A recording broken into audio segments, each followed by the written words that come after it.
Dek, itu luar kepermainan jagoan warung Viwa ke Cak Supri. Aku neng sini. Si Ejin. Apa? Oh. Sampean apa? Arep ya anu lah. Nyelametno sapa? Yang dramatis ngono pengen melipir-melipir ngono lho. Sampean dramatis kok nyemplung kali. Lah Dur, kami beras saiki nang nggon Telaga Buatan jenenge Tidal Basin ya. Aku nggih batik, ning jenenge nggih batik. Lah sama mesti ngerti iki apa dalam rangka melu merayakan Hari Batik Nasional tanggal 2 Oktober. Cuk cah ning. Nah, Amerika pun itu ekspor batik Indonesia dan Amerika itu terbesar di dunia. Oh, no. Tapi memang kebanyakan nggak untuk pakaian ya. Jadi kebanyakan untuk dekorasi, digi apa lah. Ya, itu hijau. Karena dianggap sebagai apa jenenge motifku unik ya.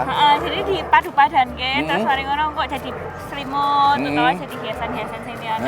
Ada jumlah wong Amerika sing gelem gawe batik biasanya sing bojone wong Indonesia terus kesempatan tertentu diundang nang KBRI nganggo batik. Lucu sih tapi ya kadang-kadang ora bener. Ono sing pantes tapi ono kapan kae sing neng wong bule nganggo batik ekor pri ya dipikir apik itu padahal aku batik pegawai negeri tinggo. Jadi viral nek foto kaya enak tapi ora apa lah. Intinya kan seneng tertarik. Nah, selain kita ngomongin batik itu kan pelestarian budaya ya, Cak. Kita mau ngomongno soal pelestarian alam juga. Oh iya, alam itu perlu dilestarikan ya ternyata ya. Ya lek ora ya memang bisa marah. Dan rezeki ini nanti nggak dikasih ke manusia yang menghuni gitu. Nah, ngomong-ngomong soal pelestarian alam, sekarang kan kita udah mulai punya inovasi-inovasi baru ya, Cak ya. Termasuk salah satunya itu adalah mencari tenaga listrik menggunakan tenaga surya. Nah, Amerika termasuk untuk ketinggalan saat ini dibanding kalau misalkan Eropa atau nek Cina ya, iku maju. Amerika mergo ono sing wong menolake akeh. Wah, mergo ya di itu kan ono lobby-lobby industri minyak dan sebagainya. Jadi kapitalisme yang ini iki lah.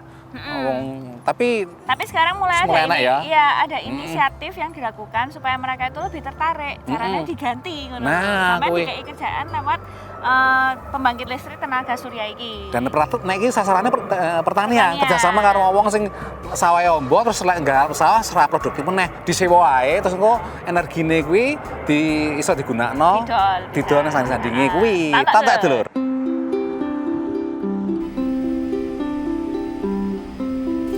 Harold Douglas Souther, Livermore Falls, Maine. The house where I am presently sitting is where I was born, June 29, 1924. I'm good for tractor driving 5 hours. It varies. I usually, after a busy day on the tractor, I find gardening kind of restful. It was always a diversified farm, poultry, dairy, crops, and woodlot. The barn is rented for animals, and I grow about an acre of garden crops and sell hay. I think it's very hard for small farms to stay afloat in this period of time between the cost of fuel to run tractors, the cost of grain bills. It always seems to be an uphill climb for small farms.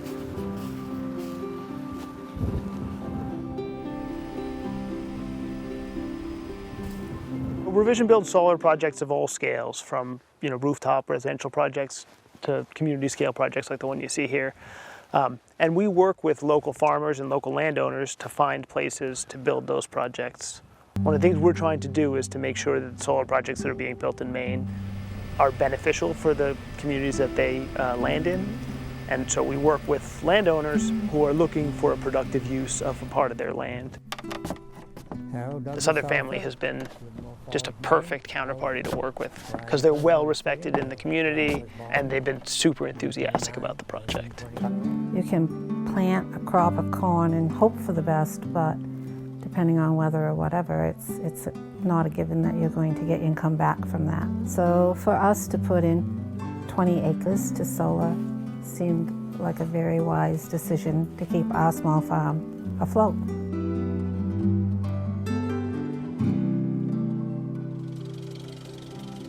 I'm blessed with a loving, caring family, doing what I like to do, living in the house that I've always lived in, and it feels that I'm contributing something to society.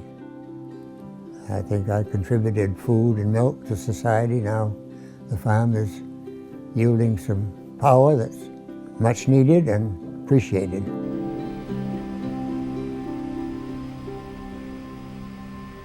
Nah, abis ini kita punya cerita-cerita lain soal bagaimana caranya melestarikan lingkungan lewat inisiatif-inisiatif ini, tapi sawi seseng. CJ Killer.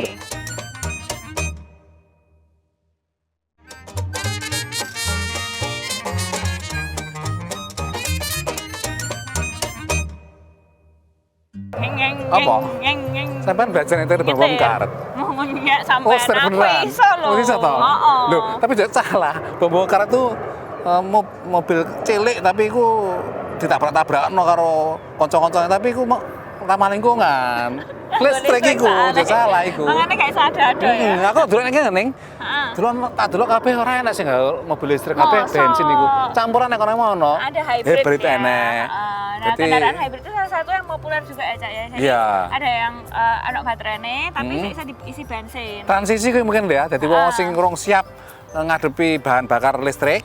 Ya. Jadi ya kuwi lah campuran antara listrik karo bensin, ngirit bensinnya. Ya, nah kita ngomong-ngomong soal pelestarian lingkungan dan soal manusia saat ini. Salah satunya ya lewat kendaraan listrik ya. Loh, karena itu penyumbang polusi yang salah satu yang terbesar Amerika nek donya ya kendaraan iku. Kendaraan dan juga penggunaan bahan bakar fosil. Lah ya kuwi. Yang harus ditambang dan itu kan nanti akan habis ya pada suatu hari nanti. Lah Amerika tuh ning bayangno ning, jumlah kendaraan sing beredar iku ning. Iku sekitar 289 yuta. Jadi meh padha ora penduduk. Jadi setiap keluarga iku perkiraan mobil iku ana 2 atau 3. Oh, sakit. Lah karena emang nek kene nek sampean nek nggon kampung-kampung sejene mobil atau kendaraan umum pun gak enek ning. Sampean duwe kendaraan tinggal ning kampung ora iso nyandi, ora iso kerja, ora iso blonjo, ora iso pacaran, ora iso ngapelan ya to ning. Lho, itu penting itu bagian dari kehidupan, Neng. Benar. Nah, sekarang ini mulai transisi ya, Cak, ya, pemerintah di Amerika Serikat, terutama mungkin di beberapa negara bagian yang progresif, misalnya di California. Itu mereka sudah mulai menggalakkan pada tahun 2035 semua mobil yang dijual itu harus berbahan bakar listrik. Nah, orang kok ya mungkin karo polisi di nek dalan dito nek ngono sing robot ngono sing kolot teko daerah bagian penjualane lah itu sing beredar lho ya isih. Mosok sampean ditukeri motor siji-siji lho yo. Gelem ae aku apa. Nah, ini anak ceritanya dulu di Tonton ae. Akhir Agustus lalu, California menjadi negara bagian pertama Amerika yang menyatakan akan menghentikan penjualan mobil baru berbahan bakar bensin pada tahun 2035 untuk memerangi polusi dan perubahan iklim. Saat ini ada lebih dari 14 juta mobil yang terdaftar di California. Sekitar 16% di antaranya adalah mobil tanpa emisi. Peraturan baru ini akan mendorong jumlah kendaraan listrik menjadi 35% pada tahun 2026 dan 68% tahun 2030. Tujuannya adalah mengurangi 35% emisi gas rumah kaca dan 80% emisi nitrogen oksida selama 2 dekade ke depan. In California, this is a game changer as it relates to the environment. There's nothing else that will move the needle on greenhouse gases more than tailpipe emissions. Gubernur California Gavin Newsom mengatakan warga California bersiap untuk perubahan besar. I think we've come together as on the issue of low carbon green growth. I mean, people don't want to pay any more at the pump. People are sick and tired of having folks determine their future over in the Middle East and based on, petropolitics. Sejumlah pengemudi menyatakan senang apabila bisa mengganti mobil biasa mereka dengan kendaraan ramah lingkungan. Masalahnya menurut Kelley Blue Book, kendaraan listrik atau EV harganya rata-rata $10.000 lebih mahal dibanding mobil biasa. Tapi konsumen seperti Brian berpendapat langkah menuju energi hijau tidak dapat dihindari. It's gotta happen sooner or later. Everything's moving more toward green energy, so it makes sense to just make the transition happen rather than just only wait for the markets to make that happen. Tapi masih ada kekhawatiran mengenai mobil listrik, seperti masalah rantai pasok bahan baterai EV dan kurangnya stasiun pengisian daya. Kini baru ada sekitar 80.000 stasiun pengisi daya di California. Meski ini yang terbanyak dibanding tempat lain di Amerika, tapi California masih jauh dari target memiliki 250.000 stasiun pengisi daya pada tahun 2025. You have to understand that, unfortunately right now, because there is not that many electric cars, so we don't have a lot of electric stations. Me personally, I do not think this is going to happen exactly at 2035. I believe this is going to take a little longer than that. Hingga saat ini, setidaknya sudah 4 negara bagian lain di Amerika yang telah mengambil langkah untuk mengikuti jejak California dalam menetapkan tenggat berakhirnya pemakaian kendaraan berbahan bakar fosil. Menurut pakar, bila semakin banyak negara bagian yang mengikuti langkah California, maka akan semakin cepat pula pasar mobil melakukan peralihan ke mobil listrik. Dari Arlington, Virginia, saya Helmi Yohanes dan tim VOA. Akeh sing skeptis juga apa bener target 2035 kok California iso, tapi ya sing ngono kuwi lah jenenge perubahan sing nyar kadang-kadang nrimone rada suwi ning. Makanya butuh pendekatan. Sosialisasi. Tak kenal maka tak sayang. Lek terlalu kenal juga kadang-kadang malah tukaran ya toh. Nah, dulu Ras, kini kita punya cerita lain soal lingkungan hidup di Amerika, tapi sawi seseng. CJ Lur.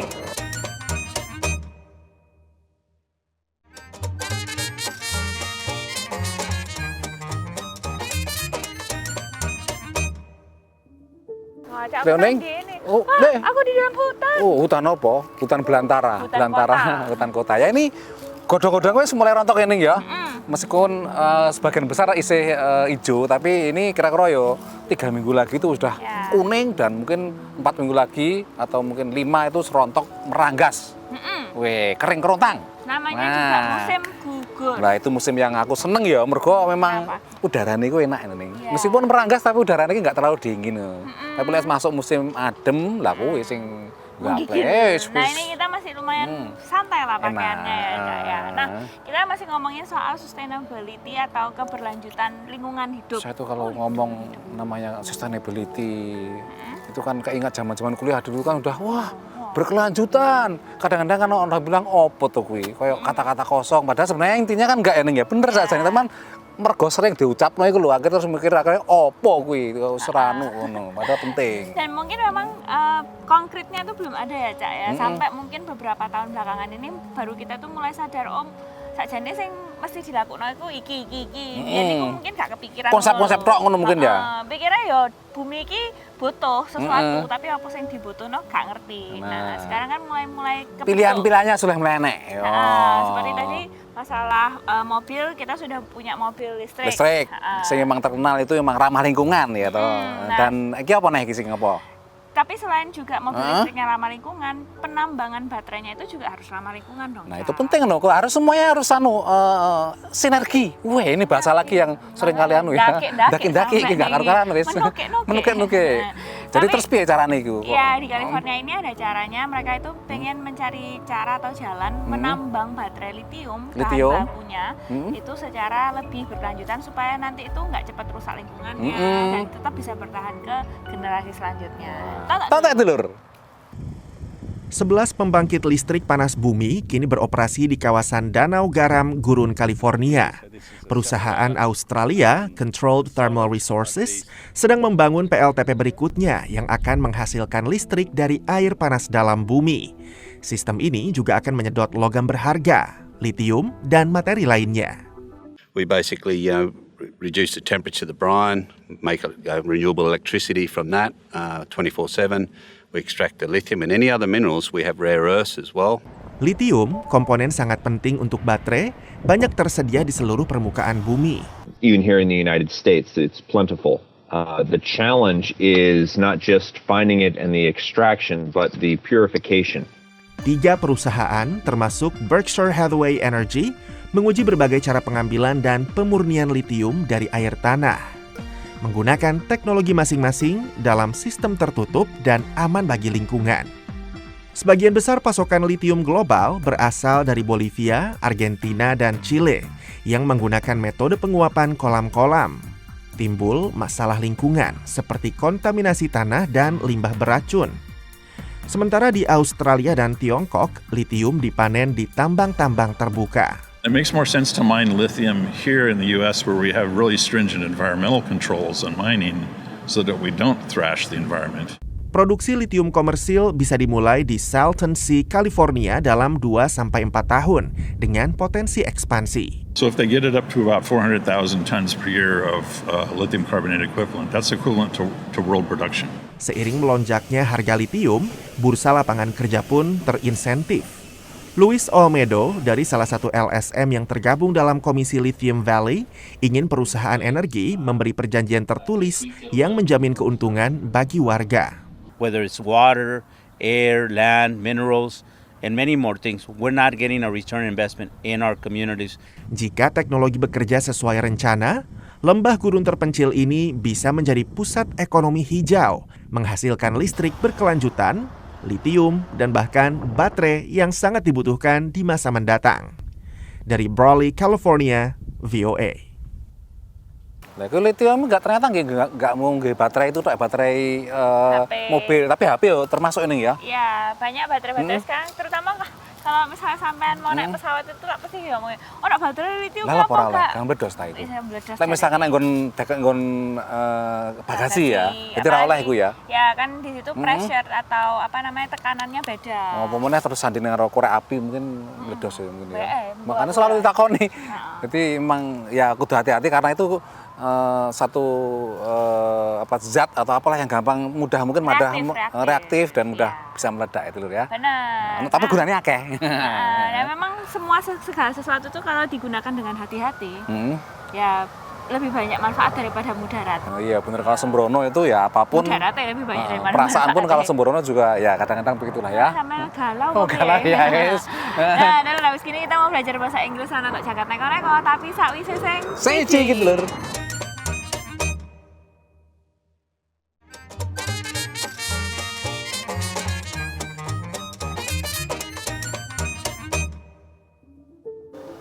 Ulap. Silau. Dadi kene lah dulur nek kono memang matahari pun nek Amerika ku yo wis koyo cuacane yo. Kadang-kadang mendelep, kadang-kadang muncul. Dadi yo sing ngene iki mang nek kono adem apa yup saiki panas kok ngene iki lho, Lur. Nah, sekarang ini kan udah mau memasuki mulai musim gugur ya, Cak ya. Biasanya penandanya adalah waktu atau masa matahari ada di langit itu lebih pendek. Nah, tadi pagi itu kan matahari terbit jam 7, matahari terbenam nanti jam 6 kurang lah. Sementara pas musim panas itu jam 9 itu lagi isi mentang-mentang matahari ini. Nah, Dulur, kita juga mau ngajak Dulur untuk belajar bahasa Inggris dalam program English in a Minute. Welcome to English in a Minute. A bicycle has 2 wheels. A car has 4 wheels. But what has 5 wheels? Fifth wheel. Let's listen to Jonathan and Anna talk about being a fifth wheel. Hey, got any weekend plans? Well, I'm going out to dinner with 2 couples. You know what that means. Ouch. You're going to be the fifth wheel. I know, but luckily the couples are really cool, so I won't feel too left out. A car does not need a fifth wheel. If someone is a fifth wheel, they may feel like an unimportant part of a group, usually a group of couples. They may feel, as Anna says, left out. And that's English in a Minute. Saiki dulur. Gilirane. Jagat neko-neko. Beruang memang seneng madu lur, tapi nok Turki anak beruang iki diduga teler mergo mangan madu edan utawa nang bahasa Turkine balibal. Madu iki dikenal duwe efek halusinasi, terutama lek kakean. Warga nemono anak beruang iki mlaku hiyat-hiyut lan kerep ambruk nang lemah. Terus diunggahno nang mobil pickup digawa nang rumah sakit kewan. Kondisine saya apik lan arep diculno meneh nang alas lek wis bagas waras. Wis muga-muga dadi tuman ae lur.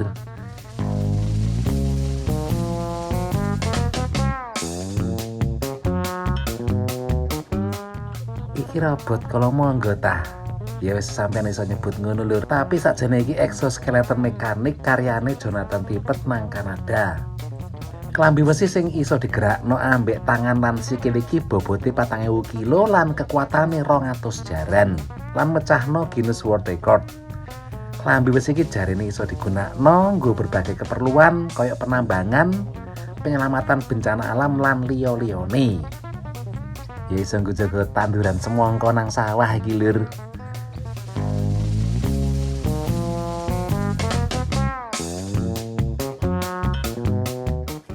lagi enak-enak konferensi pers, Premier utawa Kepala Pemerintahan Provinsi Ontario Kanada, Doug Ford, diganggu ambek tawon lur. Dekne wis berusaha ngusir tawon ambek ngibas-ngibasno tangane, tapi tawone malah saya ndadi lan mlebu cangkem. Timbangane kelelegen, Doug ndang ngombe banyu ben tawone mlebu weteng. Isih untung tawone ora ngentep lambe ya lur. Aku kurang apa-apa cokot. Sampai wis ngono, enek nang njaba wis ana dirubung nyamuk, dirubung semut, dirubung tawon. Oh, gak dirubung lanang ngono lho, Cek. Lah aku nek ngono kok main rubung sampe tak kon gusah kabeh, ono minggir sik aja diganggu ngono lho, kayak kerja iku. Dadi tak dirubung semut sampean legi jenenge kan. Ada gula, ada semut. Iya. Lek tawon ya madu ya to. Nah, kita hari ini lumayan seru ya, Cek, soal bagaimana masa depan yang berkelanjutan itu bisa sebenarnya kita capai. Tidak cuma masalah lingkungan, tapi juga bagaimana cara melestarikan. Iya, itu yang penting dua-duanya itu nggak batik mau juga, karena kan pas ya tanggal 2 Oktober itu kan Hari Batik Nasional. Salah satu warisan budaya yang memang aku seneng juga, dan sekarang ternyata sudah mungkin 20 tahun lalu zaman cilik aku kan batik itu hanya untuk kesempatan tertentu, mantenan, jago manten, sunatan. Nah saya nek kantor yo pakai batik, dolan-dolan pakai batik. Ana sing jenenge casual. Nah, kuwi berbagai macam. Jadi memang melestarikan bukan cuma lingkungan tapi juga budaya. Nah, dulu harus dari 30 menit kami menemani sampean. Nek misalnya sampean duwe pertanyaan, pengen tahu cerita-cerita apa nang Amerika atau pengen tahu kita mau jalan-jalan. Lha nek ndi usul ya olah usul ya. Pengen sampean aku dikirim yang nggon Mars atau nang nggon Alaska, ora apa ya. Ora iso ya. Mars iso ambekan nah sampean iki opo sih. Langsung dikirim ke email warung@voanews.com atau Facebook kata kuncinya warung VOA saka Washington DC. Aku Cak Supri. Aku sini neng buri kamera. Cak Rifan. Nyaman banget.